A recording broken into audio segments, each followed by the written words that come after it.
Hello. I don't even have tea right now, honestly. I was just in such a rush. I have seltzer water though. That's pretty good. Tea's mostly water anyway, so it's close enough. I wanted to tell you, I'm about to go out and I've been working all day at my house, so my hair's a little funky.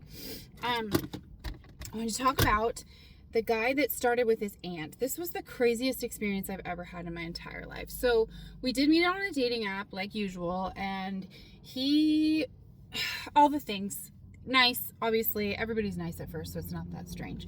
But he invited me to meet at a park to go for a walk, and I thought that was nice. Well, we got to the park and we walked for about 10 minutes, and then he said, "Oh, by the way, I have to go pick up my aunt."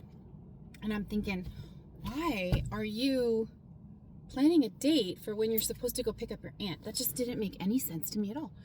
So I was kind of taken aback, and he was like, "Well, I mean, you can come with me. We can keep talking.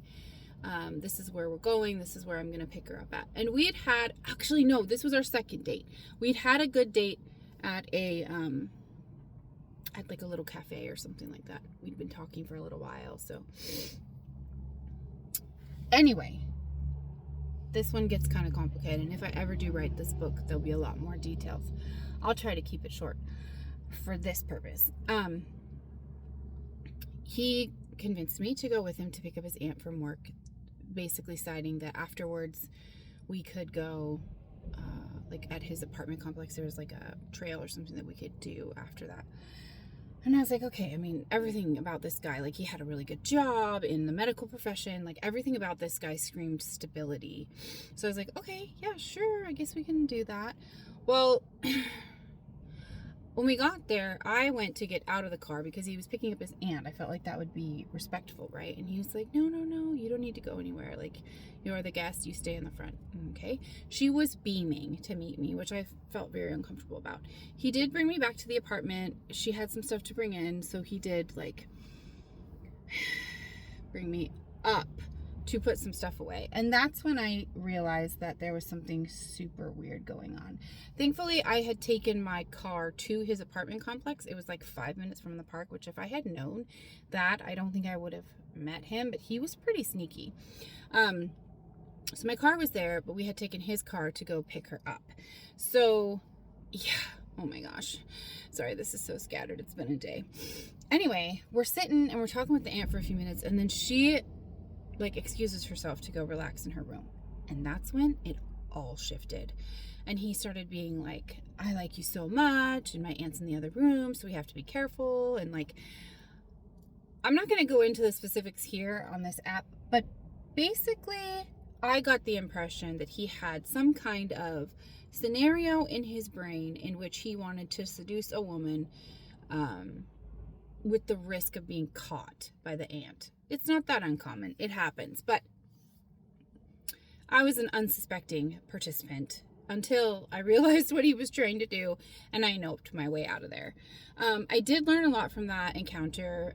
Basically, no matter how stable somebody seems on the outside and on paper, they're not stable in reality. And actually, even though I got myself out of there without anything truly horrific happening, it was traumatic. It did take me a bit of time to get over what I did get myself into.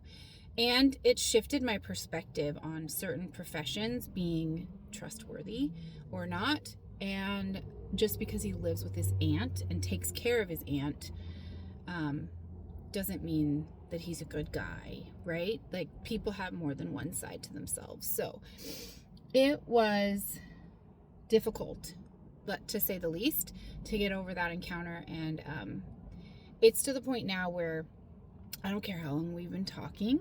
I don't care how good of a rapport we have or how nice your friends and family say you are. Like, I'm not even going to go into your house for dinner because I can't trust you until I know you a lot better. So that was tough. I did get out of there, like I said, before anything really terrible happened, but he continued to harass me a bit and call me, show up at my work. It was a bit scary for a little while with him trying to convince me to give him another chance. Eventually he did leave me alone. And I don't even live in that area anymore, so there's really no risk of me running into him. I don't have to worry about that. But I learned a really hard lesson that day, that just because somebody is taking care of a family member in a benevolent manner doesn't mean that they're a nice person. And also, it doesn't mean that whatever job they have, even if it's like something that's giving back a lot, that doesn't mean that they're a nice person either. And you shouldn't give them a pass or automatically trust them simply because of those pieces. You should make sure that you are vetting them the same way that you would vet anyone else, even if those things seem sparkly and beautiful on the surface, because at the end of the day, you don't know them. And people lie all the time. People lie more than they tell the truth. So it's a good thing to keep in mind. Thankfully, nothing really bad happened, but I did put myself in a pretty bad situation. And it's something that I always remember because it was close to being devastating. And thankfully, I did get out of there, but what if I hadn't? And just knowing how close I was to that, it makes me really cautious. And I now use my own caution as a way to gauge how serious another man might be about a relationship. And anybody who would even, basically, I've heard that it's not as uncommon as we are made to think. It happens a lot. It happens too much. And any reasonable man who is going to try getting you over to his house, quickly, and not understanding that that's not safe for you, that's not a reasonable man. He's going to understand right off the bat that that's not a safe scenario for the average woman, and he's not going to push it. So even just over for dinner, like, even if nothing else is on the table, I just don't do it. And if somebody has a problem with that, then they're not for me, because they're going to want me to be comfortable and safe if there's somebody that I should be spending time with. So it's good to remember that.